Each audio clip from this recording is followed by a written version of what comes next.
Salut tout le monde, j'espère que vous allez bien. Aujourd'hui, le thème de la capsule sera nos héros. Connaissez-vous certains héros? Moi, je connais Black Panther, bien sûr, Aquaman, Wonder Woman et Catwoman aussi. Mais il y en a plein. Mais le héros que j'aimerais parler, c'est le héros de l'Église catholique qui se nomme Jésus. J'imagine que vous le connaissez tous.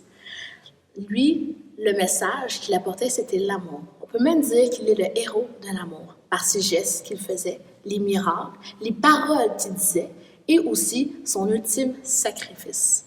Aujourd'hui, je vous invite à écouter l'ange Gabriel qui va vous réciter une magnifique histoire.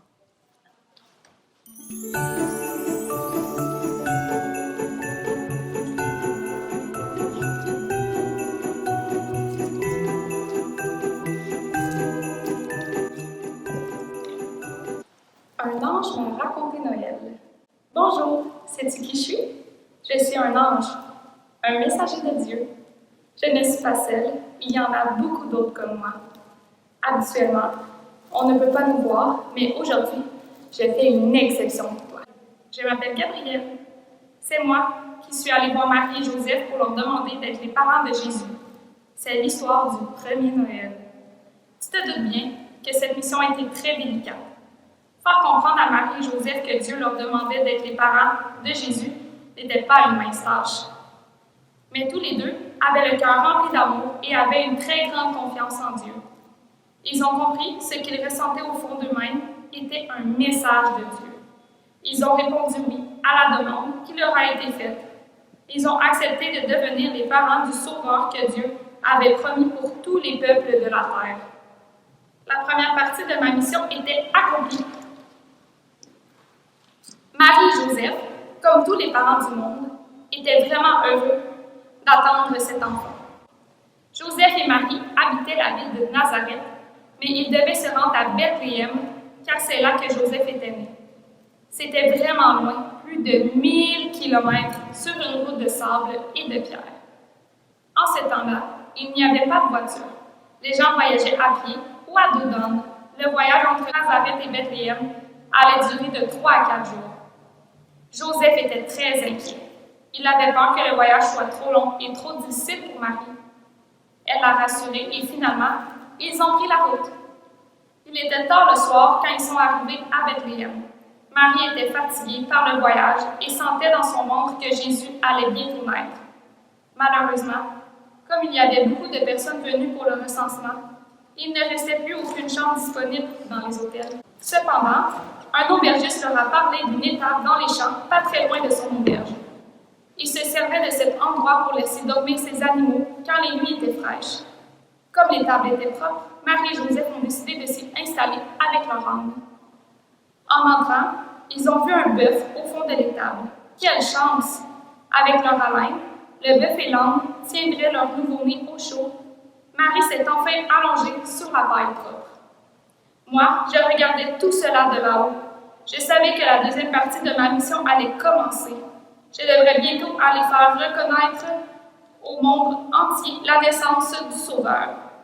J'étais certaine de ne pas pouvoir y arriver seule. C'est pourquoi j'ai demandé l'aide de tous mes amis, les anges du ciel.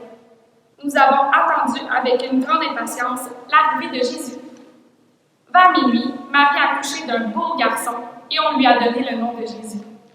Elle l'a enveloppé dans des couvertures.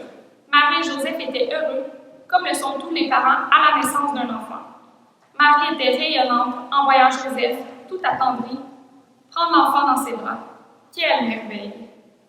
Fatiguée, Marie a couché Jésus sur la paille dans la crèche, une sorte de mangeoire pour le laisser dormir. L'âne et le bœuf le réchauffaient avec la chaleur de leur souffle. Peu de temps après, Marie et Joseph ont vu que Jésus est en sécurité, alors ils se sont endormis à leur tour. Et oui, le Sauveur était né. C'était maintenant à nous, les anges, d'aller proclamer cette grande nouvelle. Pour annoncer la naissance de Jésus, mes amis et moi avons allumé une grande lumière dans le ciel. On se serait cru en plein jour. Un Sauveur nous est né, criaient les uns. Il est né le divin enfant. Moi je disais, n'ayez pas peur, je suis venue vous annoncer une bonne nouvelle. Un enfant est né aujourd'hui à Bethléem. C'est l'envoyé de Dieu, le Sauveur, l'ami de tout le monde. Vous allez le trouver dans une étable, enveloppé de couvertures et couché dans une crèche. Puis nous avons tous chanté très fort « Gloria ». Les bergers, qui travaillaient dans les champs non loin de l'étable, ont été les premiers à comprendre le message. C'étaient des gens simples et pauvres, souvent mis de l'écart par les autres. Les bergers restaient éveillés la nuit pour garder leurs moutons et les protéger contre les loups ou les voleurs. Dans leur cœur, ils ont compris que l'arrivée de cet enfant allait changer le monde. Aussitôt, ils ont accouru vers l'étable et y ont trouvé Marie, Joseph et l'enfant. Tendrement, ils se sont approchés pour regarder et toucher Jésus. Un peu plus tard, j'ai fait briller une étoile très forte dans le ciel.